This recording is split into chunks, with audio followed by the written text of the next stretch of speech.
guys, welcome back to Breaking Bread. You're here with me and Chinelo with our third episode, and today we have two guests with us today. If you guys want to introduce yourselves.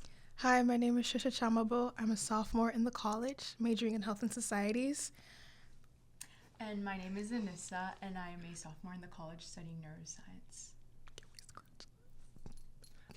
And yeah, that's great. I know you're both a part of a club. If you guys want to tell us a little bit about that. Yeah, so we're both in Health African Immigrants program, which we focus on kind of educating and like giving space to the African community within like the South Philly area. And also addressing issues of cultural and language barriers that come along with immigrating from Western North Africa into America. That's great, because I feel like that's very relevant to today's episode.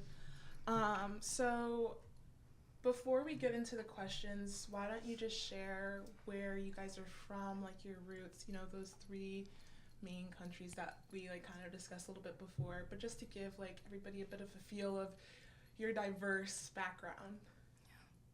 So I can go first. So I was originally born in Oklahoma, Lawton, Oklahoma to be specific, and then lived there for about 4 years and then moved to Germany. I lived in Kaiserslautern, lived there for about 6 years, and then came back to the United States, same Oklahoma, lived there until college, and now here I'm in Philly. But ethnically, I'm Cameroonian, so yeah. So my dad is French and Vietnamese. He immigrated from Cambodia, actually, to France when he was about 11. And then my mom, born and raised in Morocco. I was born in Texas, but I was raised all around the world, and our family home is in France. Okay, that's great, guys. So you both share strong post-colonial connections to nations that conquered your more ethnic and marginalized ancestors. So I guess we can start with you, Anissa. How has post-colonial France interwoven itself into Moroccan culture, and how have post-colonial Vietnam and France infused themselves into Cambodian culture, history, and especially trauma? Because I know your father has at least some more personal experiences with things that we read about in history textbooks, so let's bring them to life. I think, like, in terms of Morocco, well, first of all, like, French is, like, my parents' lingua franca, so that's, like, my first language. Oh. And French is, like, very important in my parents' education. It's important in my education. They both went to French schools. I went to French school until, like, I moved to other countries. And I think it's, like, very present. There's this importance of, like, speaking French. I would say for my dad, it's not that visible because he's, like, mostly French because he was pretty much grew up there all his life. And for my mom, there's this, like, understanding of French culture that French people don't have of Moroccan culture, something that you notice, and that the late King of Morocco, Hassan II, said. He was like, we sat on your school benches, we've learned your language, we've learned your history, but what do you know of us? And he esteemed that the step to be made was for the French to make a step towards the Moroccans because they don't know anything about our culture, even though they colonized us. And you know so much about and theirs. We know everything about them. We moved to France, and, like, no one bats an eye in terms of, like, adaptation or whatnot. And in terms of my dad, moving to France was very easy for him because Cambodia had a lot of French schools, and my grandmother was in a French medical school there. So when he moved to France, like, there was no assimilation to be done linguistically because it was almost like he was set up to move up to France later in life. Right. And the reason why they were in Cambodia was because my grandmother was looking for a French medical school anyways, and in Vietnam they didn't have one. So that's kind of how like, French colonialization kind of, like, impacted both my parents' upbringing. Yeah. No, that's interesting because it is like your father was set up to move to France, and I feel like it's not talked about enough, but, like, colonization in general, that's why it shifted from colonization to colonialism, because it's this idea that the empirical forces, the empirical nations still have a hold on the smaller, more marginalized countries. And so this everybody speaks French. Naturally, you're gonna go to France and be like, okay, great, I'll just stay here. Same with, I feel like English, that's a big thing too, where it's like if you don't know English, you're not gonna get far in life, because now a lot of the more successful nations or jobs and whatnot, you have to be English speaking. So it's interesting to hear about that in terms of like French and French speaking. So Trisha, how have post-colonial France and Germany interwoven themselves into Cameroonian culture? And how has the interplay of colonial domination and competition shaped the Cameroon you know compared to the textbooks? That's a really good question. So I feel like from what I've read in textbooks and what I've heard from like my mother, France and Germany have kind of really left a huge like footprint within Cameroon and Cameroonian culture. I'm not necessarily too familiar because like I've never been, but from what I know, there's not really a sense of like known language, like traditional language within tribes. I think that's the most prevalent issue that my mom and I have actually discussed. Like French is a main like language there. Like people don't really speak their native, or not that they don't speak, but they just don't know how to speak because of like the impacts of colonization and like how time has progressed. So like if you go to like, let's say Yaoundé or like Douala, correct me if I'm wrong, but people won't speak like the modern, like the native dialect. Only a select few, maybe like elders. Like my mom has taught me like a few like broken words, but like even her, she doesn't know too much. So I think that's like the main like kind of like displacement with colonization, and like people just speak like heavy French. Now you think like Anissa said, when you move to France, like when my mom moved to France, like you think they would welcome you with open arms because you speak their language, but like it's even really hard to travel as a Cameroonian. Like in like airports, they just like, how can I say, like discriminate us like harshly, kind of like American racism, where it's like they're constantly like checking for us. What are we doing? Why are we here? Like asking us questions. And like this happened, like it was very prevalent kind of like after 9/11, but like even like traveling now, like when I travel with my family, like when they see a Cameroonian passport in like French airports, it's like immediate like questioning. Funnily, like you guys walked into our country, no questions asked, colonized us, even stripped us of our language, and now it's like now we can't even like see the gifts and the beauty of France, I guess, if that makes sense. Yeah, that makes complete sense. Did you want to jump in there? I saw your eyes like light up when she started talking about like the airport. Or no? I think that's like really interesting. I've been on like definitely like a more privileged side of things because I have a French passport, so no one really like thinks about it, but there's definitely this like spectrum of like how they will react to different ethnicities. Like my dad was talking about how even if moving for him to France was really easy, once he was like in like on a bus when he was like a teenager, and this woman turns around, she's like, wow, your French is really good. Mind you, my dad's first language is French. Right. Like even though he was born and raised in Cambodia and he's ethnically Vietnamese, they only speak French at home. And my dad was like, well, like I don't know. It's like that's just a backhanded compliment. It really is. And it's like, yeah, it's like a slight microaggression. That's I have neither of the same backgrounds as either of you, but my parents, they're Igbo, Nigerian, and they're from Nigeria, so they immigrated to the U.S., and that's probably one of my biggest, I don't want to say pet peeve, because now in college I feel like I'm given more agency in like what I'm able to do and how I'm able to handle like these pet peeves where like, and these microaggressions, like when I was a child and people would say things like, oh, suddenly if my father is like speaking up about something, they can't understand him because of his accent.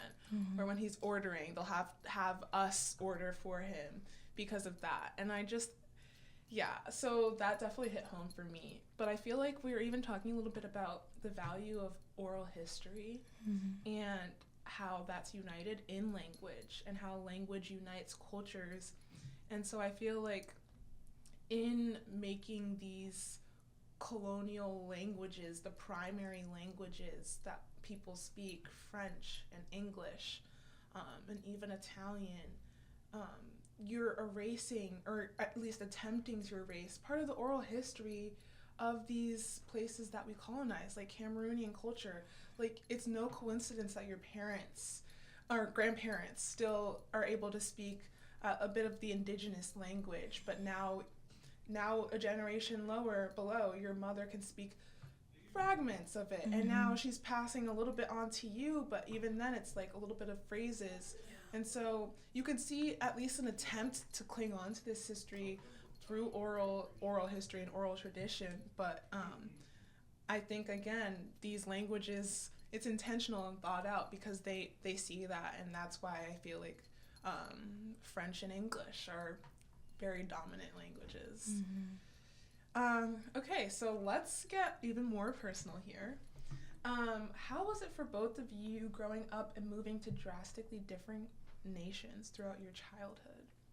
I don't know if either who wants to start, but I loved it. It's like honestly the highlight of my life. I'm so grateful and so privileged to have been able to move to Kazakhstan, Azerbaijan. Most of my life was spent in France, but then I had the opportunity to move back to Morocco out of my own volition because I didn't want to like return to France. I wanted to spend time with my family because it was after COVID and I hadn't seen them for such a long time. But it was really wonderful because it allows you to have this, like, you can adapt so much more to different cultures and you can become part of a community, not by letting who you are go, but by adding it on top of your actual identity. And it just makes you more multifaceted and more, you know, like almost not a cultural chameleon, but you are able to have more empathy and you're able to find things not weird, but interesting and worthwhile and worthy. And they all add to your own intellect and they add to so much. And it's like really beautiful. So I got to learn Russian. I got to come back in contact with my Moroccan roots. I got to improve my own Moroccan dialect and Arabic. I got to learn so many different dishes, got to meet people from so many different countries.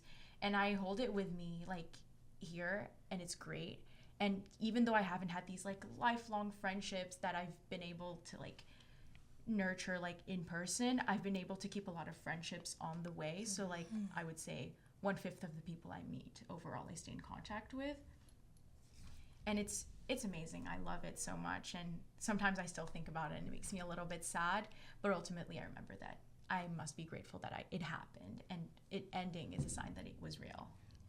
I love the term cultural chameleon, by the way. I'm gonna pick you more on your response, but Trisha, did you want to jump in there? Yeah, I have kind of a similar experience as Anissa. I absolutely loved being able to be immersed in so many different cultures. I'm a military kid, by the way, so that's kind of the reason why I kind of moved-ish a lot.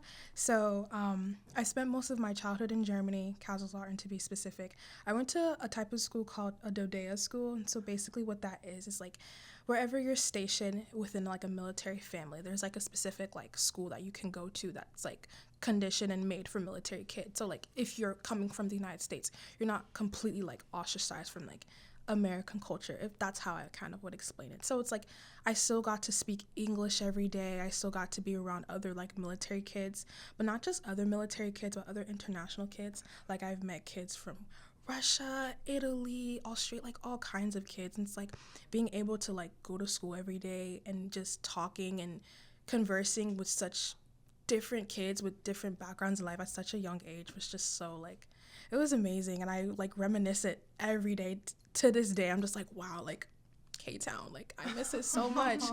And not just being able to live in Germany, but I feel like Germany's kind of like in the heart of everything. We would travel to France, Italy. I have family in Italy. We would travel to like all kinds of places, and just being able to like witness it all, like so young, the architecture, the languages, the food, like just being able to just like witness it all is so like grand to me, and I'm so grateful for it. Like when I moved to the United States, I was like, I had this big image of America because like when you're there, like most kids who go to Dodea school, especially in Germany, were born in Germany. So they're like, oh, we've never been to America. So when it was time for me to move away, I was like, oh my gosh, Trisha, you're going to America. Everything's so big and grand and amazing. And they're literally in their minds are thinking LA and New York and possibly like Texas. So they were like, oh, where are you moving? And I'm like, Oklahoma. And I'm like, oh, like that's right above Texas. It's gonna be great. And so I remember this was 2015. I'm like 11, 10 years old. And I get to the airport. It's like Dallas airport, not very grand scale as maybe international airports. Like if you've been to the airport in France, it's like fantastic. Really? It's beautiful. We have great airports. We have amazing airports in Europe. Go to America, it looks like you're going into the military. Mind you, I'm already in the military. So like my father picks us up and it's just like, and we're driving and it's just grasslands and I'm like, what is this? And then we pull up to Oklahoma and I'm like, what is that? And I see a buffalo for the first time and I'm like, why is there 15,000 buffaloes on one grassy plain? So what I'm basically saying this because it was such a cultural shock to come from like a bustling life with just such amazing people and different stories to kind of like an isolated like sort of area in Oklahoma where it's like you kind of see the same sort of type of people every day. I mean, everyone's story is unique, but it's like everyone knows each other, everyone knows each other's stories, and it's just like life is not as grand scale or as amazing as you could think it is. Like in Germany, you could walk outside and go for a walk and go downtown and experience like the Christmas market and all these amazing festivals, but in like Oklahoma, it's like the most you could probably do is go to the mall. So kind of to end my thought, I'm just very grateful to just have that life experience and just know that like what I like to do in life and stuff like that, if that makes sense. No, that makes complete sense. Yeah. Especially because I feel like that was when it became evident to you how much of, not even, privilege isn't even the right word, but for a lack of a better word, how much of a privilege it was for you to be surrounded by so many worldly minds and figures and just being in a worldly environment, because we're not assuming that, okay, you go to Europe and like you step outside and everything's different and like everybody's so inviting and this, that, the other. No, that's not what we're saying. But I think to counter that, the argument is more that Americans can be rather closed-minded. They're grandiose in their feelings. It's like, why look to other cultures or learn from other cultures? Americanism has become its own national identity, but it was founded on the principles that were, I remember learning this in like the 3rd grade, we're a melting pot. Yes. It's an immigrant country. It's an immigrant country. It's an immigrant country. Exactly. No, do you want to jump in there? Wait, like actually, the thing about America is it's so diverse. So you'll have people, I've met people here who are so much more culturally open than some people I've met in France. Agreed. I will just say that. But then again, you'll meet some people in America and you're like, okay. So I think it's very diverse, and that's the gift of America. It's its diversity and it's in its potential, I feel, from someone who just came here for college. And I think everywhere you go, like there's always going to be that, spectrum. The question is how much of that spectrum is more on the opening and welcoming side will you find? And I feel like in certain places in America, or like at Penn, I have a lot of people who like are like, oh, I know where that country is, or like where I'm like, wow. Whereas like sometimes in France, when I told people I would move to Azerbaijan, they'd be like, what are you talking about? So, it's like it all depends. I don't think we can like single out a country for being a certain way, but we can definitely call out certain growing feelings. Yeah. So I think it really just depends. It's like so broad. No, I agree. I agree. Actually, adding on to that, and we'll get back to you, Trisha, don't even worry. But did you feel like that you belonged when you were, honestly, you can choose where you felt like you belonged, and what does belonging look like for you, such a worldly young woman with an ethnological palette? Belonging is really, it's being one with the people in the sense that you are doing the same things that they are doing and they don't bat an eye when they see you in the street. I feel like when I was in Azerbaijan, I belonged 100%. I was completely destroyed from leaving. I did not want to leave. I was so annoyed. I spoke the language. I ate the same food. It's hard to explain, but it was my home, despite how ethnically distant I am from them. And I can't explain it. It's just like, it was my home for a very long time. That's beautiful. But the thing was, when I moved back to Morocco, when I moved to Morocco for the last 2 years of high school, even if it is my home country from my mom's side, I still felt like there was this bigger distance between me and my peers. And it was because I was so aware that I was Moroccan too, but somehow there were like differences. Being half Asian made a huge difference. Like, people sometimes called me out, but mostly for being Asian, and they didn't really consider that like North African Moroccan identity sometimes. Or they would talk to me with a condescending tone about how like I didn't know something without asking me if I even knew. So they'd be like, no, this is how we do it. And I'm like, oh, I know it's done this way. Right. We versus as if you're not included exactly. in that. So it's like there's this like spectrum of people. Some of them will be like, you know, you're Moroccan. I'm like, I love you. And some people are like, no, but we. And I'm like, don't do this to me right now. So it depends. And in France, it's like a nice like mix. I think that because that's where I grew up most of my life. Like I can't even explain. Yeah. It's like, yeah, I'm from there. That's it. That's great. And then Trisha. So Oklahoma and Germany are two different places. And like you were saying, there are some differences between the two of you. One of them being like colorism. So was race, colorism, and gender a notable component of interrelations and interactions in either Oklahoma or Germany? And how does Philly, a predominant Black city, compare in your experiences and your development as a person? Yeah. So colorism, racism, the whole shebang was probably prevalent in both places. Germany, I feel like the racism there is not as like disheartening as it is in America, but it's still there. Like, I remember my first encounter of racism was in first grade, and a girl told me, mind you, she was American, going to like the same like kind of American school as me. She was like, oh, I can't play with you because you're Black, and like my mom said I'm not allowed to play with you. And I remember being like witnessing that and hearing that, and I was like, what? How old were you? I was around maybe 7 or 8, and I feel like Dodea, or the school's name was Kouslot and KES, did a really good job into like masking or like kind of eliminating the aspects of racism within our school, because like we've been mentioning, there was a melting pot of cultures, and so we're trying to allow the kids to be like competent to culture and like appreciate culture. Like that's the meaning and the basis of like why these schools exist. So hearing that for the first time, I was like, what? And I think that was the first time I was actually truly conscious of being Black. I was like, Black? I just looked in the mirror and I was like, oh, I'm brown and like I have curly hair. Period. And I'm African, and that's something that I'm proud of. I never knew there was a jurisdiction between Black and white. So that I feel like that's when like the consciousness kind of clicked, and I was like, whoa.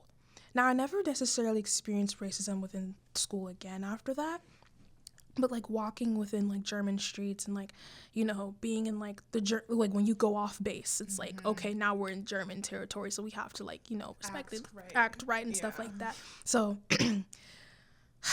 that was a whole nother thing. Sometimes Germans would not like, we would walk into a store and we wouldn't get like service until like a very, very long time, or we would get the opposite when they're following you around. Following me around, or like the German, I don't know if anyone's heard of like the German stare.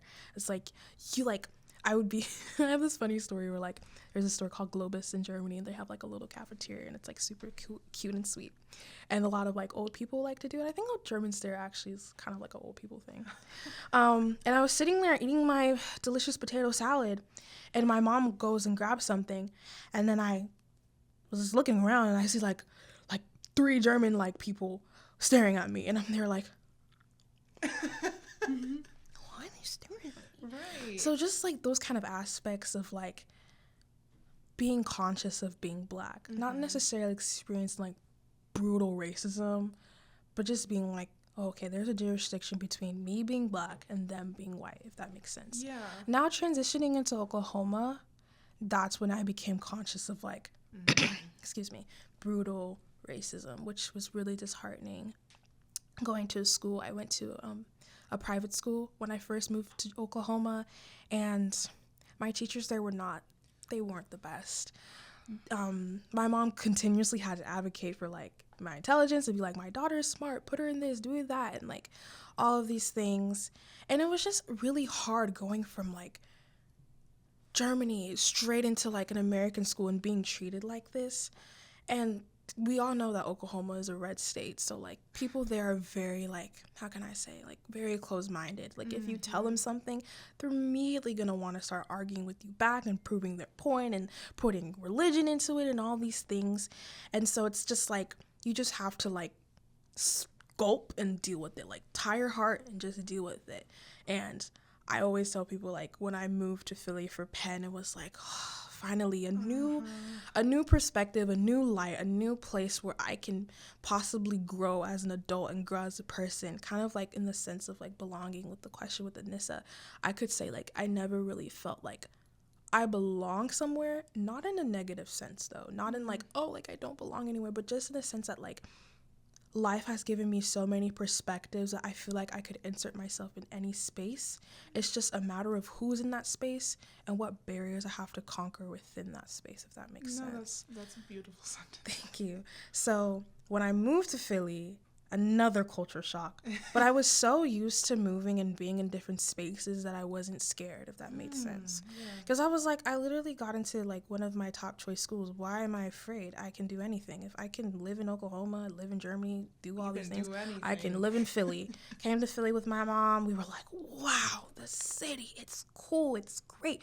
There's so many different people. There's Africans, there's African Americans, there's different Puerto Ricans, Hispanics, like there's a Chinatown, like all these amazing things. And I was like, wait, I low-key kind of love it here.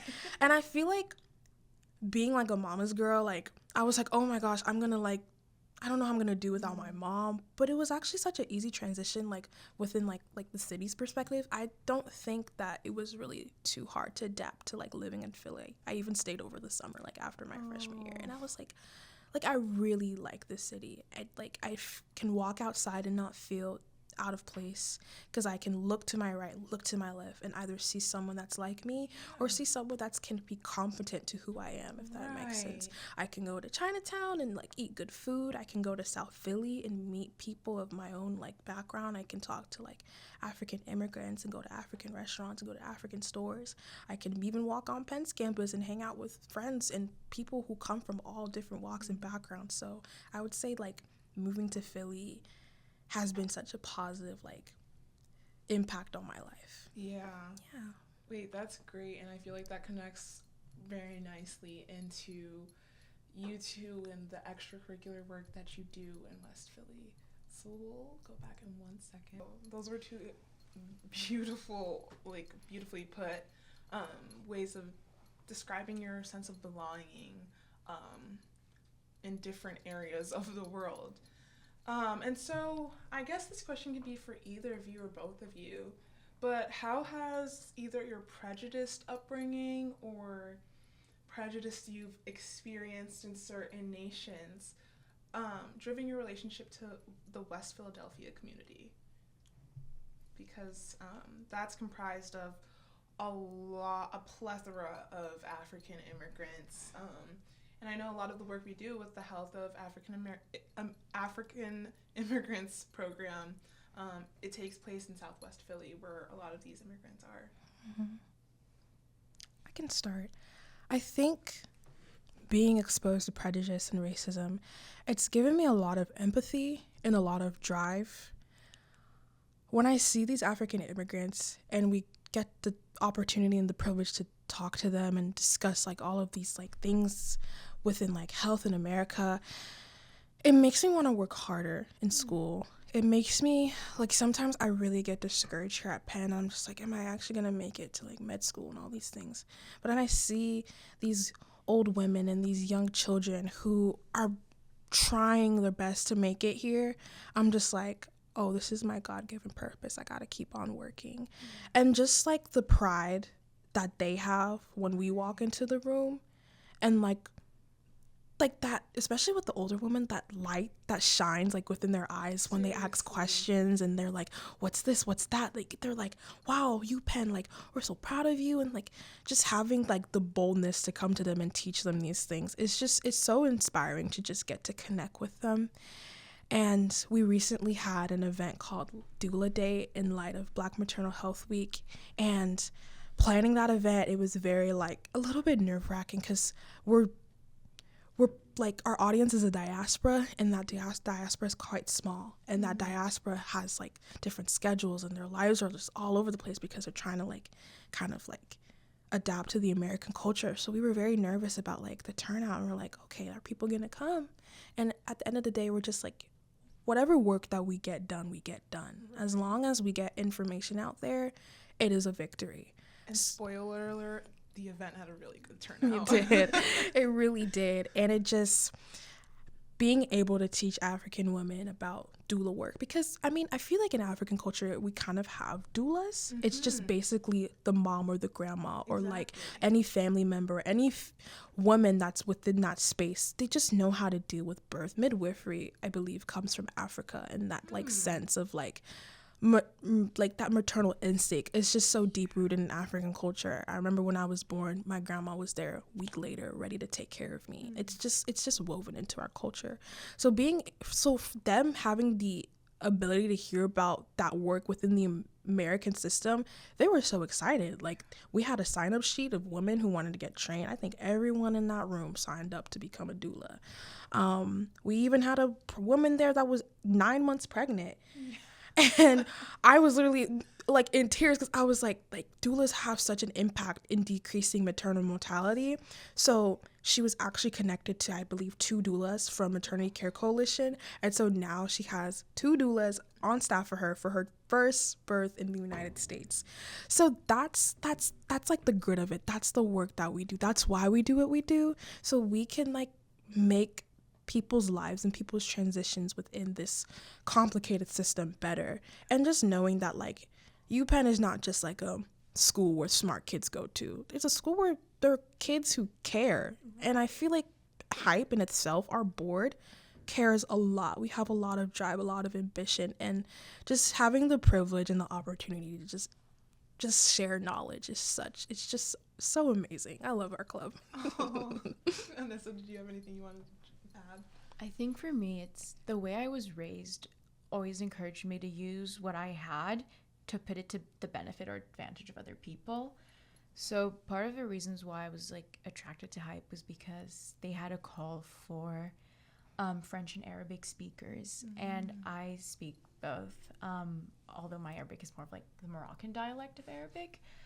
And I thought like, yeah, I could do any type of work and help, but I think this is the one where I don't think many people in Philadelphia who speak French and Arabic and who can accommodate for linguistic and cultural barriers for West and North African immigrants. It's very rare. Yeah, and I thought that this was something where I could make myself more useful for others. And yeah, because healthcare is very important. Like, I don't know if you know this, but in France, healthcare for undocumented people is free for access. America, take notes. It's 0.5% of the Social Security budget, and the Social Security budget's like $200 billion or something, but I could be wrong. So you have around like $2 billion that goes towards that. So obviously healthcare is like extremely important to me, and I think people should know how to get access to it no matter how, and they should get like access to healthcare knowledge. America has its ups and its downs, but we have decent healthcare. I would say we have good stuff, and we need people to be able to access these resources because health puts a stress on your life, and if you have that stress, well, other things like your education or your other aspects of your life can be impacted. And I think healthcare is the first step to making your life a little bit more stable so you can focus on other things like education. And we also have like outreach programs and mentorship programs. And having moved around a lot, I know that I have always wanted to have, a mentor or someone who would like introduce me to things and tell me, well, this is how things work. And unfortunately, I don't want to, pop the balloon, but that does not happen in most countries where I was. Like, there was never in the schools where I was, for some reason, there was never that person who just grabbed me by the shoulder and was like, let me show you around. I was always lost in the hallways. I never knew what was going on. And so it's kind of this way of like fixing what happened to me in the past in terms of not having these people and making sure some people have it. So that's why I'm very dedicated to this. And that is my connection to the community and why I joined the Health of African Immigrants program. So yeah. That's great. I feel like you both share like very similar sentiments, but like expressed in different and high achieving ways, like impactful ways. And I know, at least from what I've observed, I'm so grateful for your work in the club. It's a club that I didn't know I needed in my life, but now that I have it, like, I can't let it go. It's so close to my heart. I'm so excited to continue working with you, Chinelo. Of course, you're such a great member. Guys, stop. But actually, what critiques, and you don't have to name them, but do you have on some of the health clubs or health-related classes here at Penn? And, like, what critiques do you have on Penn and its toxic relationship to West Philadelphia? What do you think they can do to improve the scars they've left on the inhabitants? Like, how have you noticed this toxic relationship in general?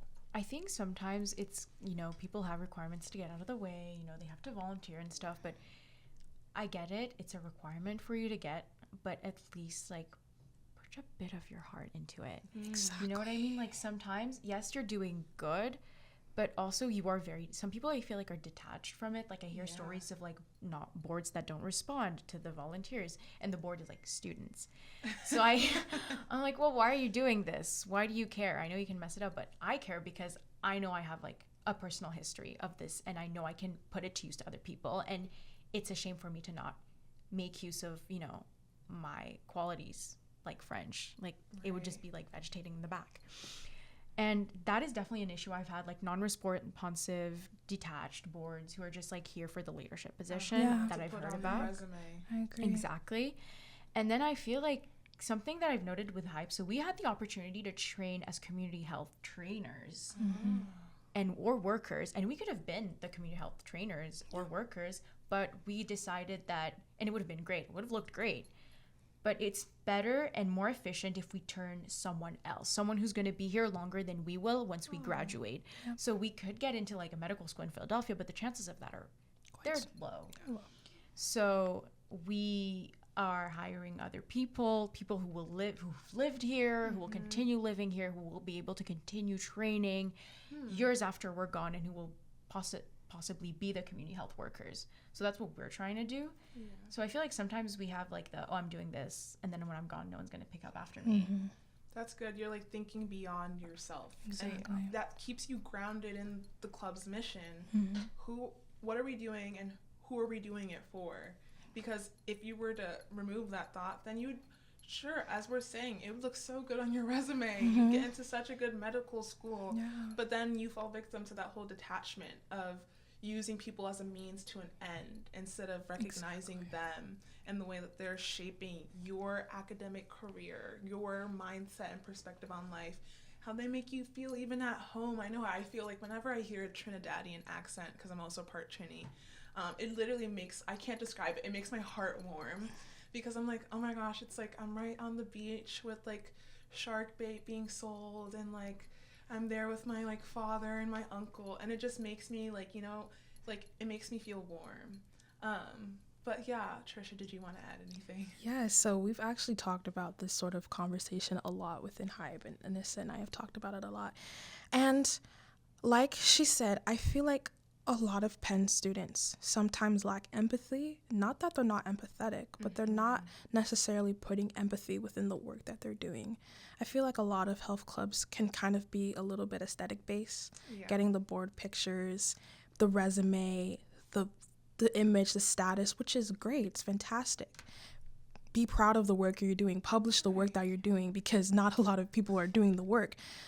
But don't let that be your sole focus, I feel like within Hype, we have so much empathy, even too much empathy. We really care about the people that we're working with. We keep in contact with the people that we work with. And I just feel like there needs to be more of that. We need to build relationships. We need to listen to people, not always talk at people. Yes. I feel like listening to what people are going through and hearing the different perspectives when we work with these communities is vital into understanding, like, how can we as Penn students help these people. We're not gonna just go volunteer 2 hours per semester and call it quits. Yeah. We're gonna keep going and, keeping that, like, that continual work, within, like, what we're doing. I feel like a lot of people just do instead of, like, actually, like, making it continuous, because one day we're going to graduate and we're going to go abroad or all over the places, and then these clubs are going to die, and the people that were kind of, like, serving are going to be like, they're still there. They're going to be here forever. And so I think that's, like, the main focus of what we do in HYPE, is trying to make sure that all the programs that we're doing can be passed down to either other club members or passed down to the people that we're working with, like our community health program. So that's kind of an answer to that question. I do want to add that this is not a critique on certain Penn students, because like some groups I was talking about have very dedicated students. It just happens that sometimes the leadership is detached, and the leadership obviously sets a precedent for the whole club. It does. And of course some clubs are really wonderful, but it's like, it's this balance. It's like a spectrum. So like all things, for all people, for all organizations, for all missions. So you can find a range, but it's important to talk about every part of that range. I agree.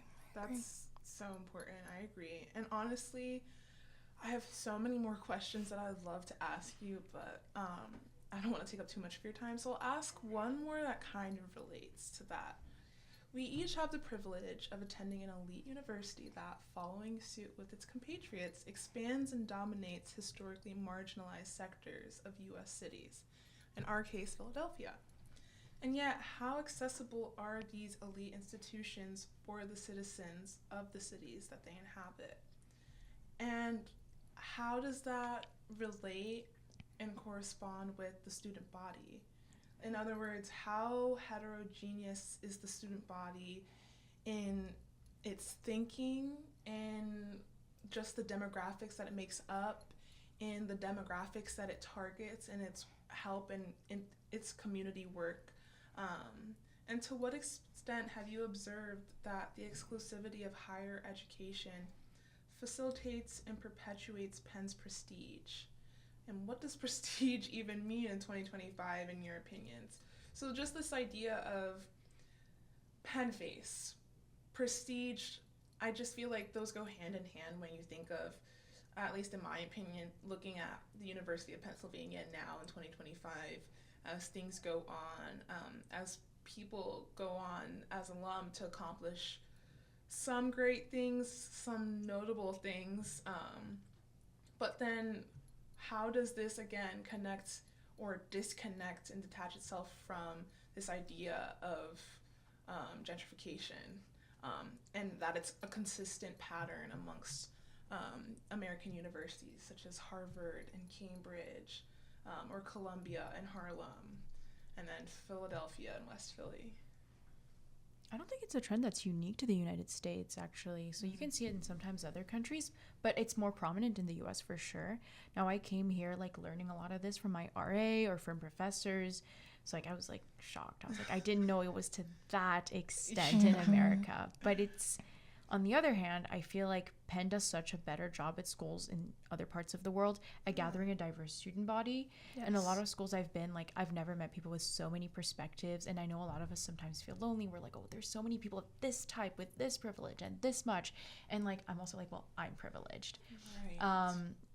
And, like, even if I came from, like, this school that was, like, questionable, they were like, well, you can make it out here. And I'm like, okay, thanks.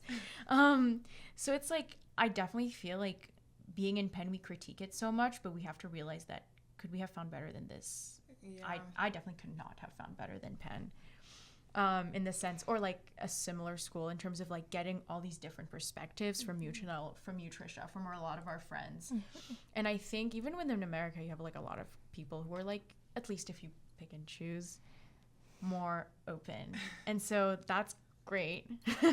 And then you also have a lot of students who are dedicated to making sure that we know what has happened in the history of Penn, or professors who are dedicated to telling us like, yes, hey, did you know that the museum did this? Mm-hmm. We don't even have to get into You know what I Yeah, mean? yeah. Like, so, and of course, like, I have to admit that I do not know as much as I wish to know. And I have been here for 2 years and I try to know as much as I can. But there's this huge iceberg of things that we don't know about. That is a truth. Right. But we are also all, we should also all, you know, we should recognize it whilst being grateful for the fact that we all have each other as a student body, but also not stop here because there's always so much more. Yeah, kind of leaning on to what Anissa said, we have to remember that our institution isn't perfect, but it's a great institution. I feel like I've gotten such an amazing experience as a student here. Being able to even have a conversation like this at Penn is a privilege in itself. Seriously. Being able to talk to such intelligent and like-minded people every day is a privilege. Being able to have difficult conversations and not necessarily like immediately be ridiculed or immediately like be like, oh, your opinion is wrong, but actually being heard, even if we have those differences, is a privilege. As much as we can critique Penn and we can critique Penn, but I think Penn, like Anissa said, has done a great job in selecting such a diverse student body. I thought that coming to Penn, I would just be around like white people and I would have to kind of go through what I went through in Oklahoma, but it's been the absolute opposite experience. I've talked to so many cool people with different backgrounds and identities and stories, and I'm not too familiar with how like the relationship between Philadelphia and Penn, but from what my experience as a student, I'm ever grateful to be here. Now, is it important to kind of critique our school and kind of call out like, hey, like this is our history, these are the things that we've done, but let's take those things and try to improve as and move forward as a generation. And I think we've kind of done a really good job at that. I think that Penn tries their best to cater to all communities and also immerse all the communities within each other. I don't think there's ever been like one like friend group or one club or one like there's cliques, but like everyone knows how to talk to each other and everyone knows how to be with each other. And I feel like the way that, and when you go to an Ivy League, there's a vast of intelligence that just you're forced to be equipped to these like barriers. You have to like be open to like all the experiences that this type of school has to offer. So I feel like even at the intellectual basis of like Penn students, like we're just so open-minded and we're so open to new experiences, and Penn has just a millennial of opportunities that allow you to like see the world or speak a different language. Like we have African language classes here. I didn't think you could even take like, I think if to name a few, Igbo and like all these things. So as flawed as Penn can be, I think I could not have gone to any other school, to be honest. Those are great responses. I agree, because I think you have to remember that we are Penn. Like we make up Penn. So having this in mind and being cognizant of some of the trauma we've inflicted on certain communities, but also the work we're doing to repair those like scars, the work we can do in the grander scheme of things in our thinking to make sure we remain grounded in our core beliefs and our core values. We make up the Penn student body. And so it's us, and how many years? For us, 2 years. We're going to be the alum that are going to make it on the news or make it in the papers or be writing the papers. It's just a matter of, hopefully, in our experiences here, we can take with us these core values and produce great people in the future that are continuing to better the world. Because, of course, there's no quick fix. Like, Penn has the Netter Center, and they, I think, caters almost exclusively to West Philly. But again, are the people who are helping, is their heart in it? Who are they doing it for? These are just important things to keep in mind, I think, as like Penn and other schools work to repair the relationship. This has been great having you guys here. I feel like we talked about so much, but I'm so grateful for you being here. Thank you so much. Thank you for having us. Thank you for having Of us. course. And I'll see you guys next time.